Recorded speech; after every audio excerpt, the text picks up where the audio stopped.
Okay, Marion just made a very astute statement, a very observant statement. She must have been a girl guide. But there is a time when you actually break contact here. And it comes here, where I have to take this hand and stick it in my elbow, of course. Or in small circle, you just bring it across and just stick it there. You never lose contact with your own hands, but that's the only time you lose contact with one hand. But that's okay, because you've still got contact with two hands here, see? And only the reason that I break contact here is because Vicky is now going to put that hand, this hand's coming up, you see? And it can attack me, so I've got to bring that hand up to block that hand anyway, you see?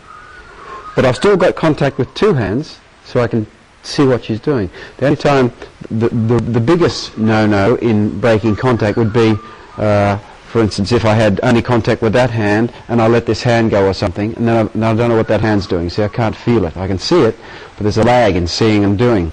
In feeling, it's instant. So, I don't know what this hand's doing.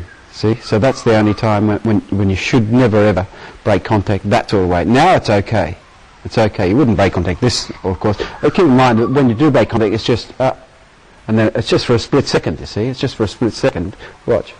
Here it is, here it is. 4 hands in contact. 3 hands, 4 hands in contact. You see? So it only goes like for just a very split second that there's not all 4 hands actually in contact.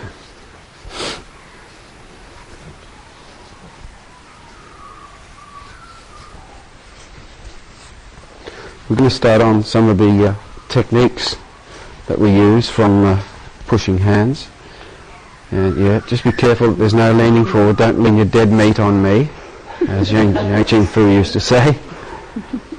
So if you, as I say, all the time, if I feel that, I'll just go, and even just that much is too much. So you must always work centrifugally, never ever this way. That means you're pushing. This means you're striking, and that's all we want to do. And to learn how to do is instantaneous reflex striking. Hit the person before they've even thought of hitting you.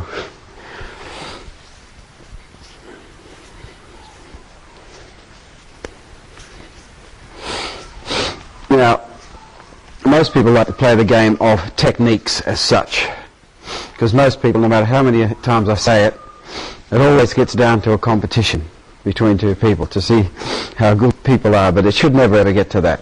And really, when you get down to the highest level, up to the highest level rather, of push hands, which is this small frame level that we're doing now, there's very few techniques. And when I say techniques, I mean, let's just go back to doing it big. The techniques like those sort of things, you know, there you're playing your games. I mean, they have a place, but they really don't have that much of a place in self-defense, although things like that could work. I like to throw a punch there, Victoria. Bah! And then wah! Wah! See?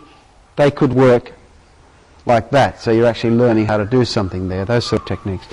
But techniques like, keep going.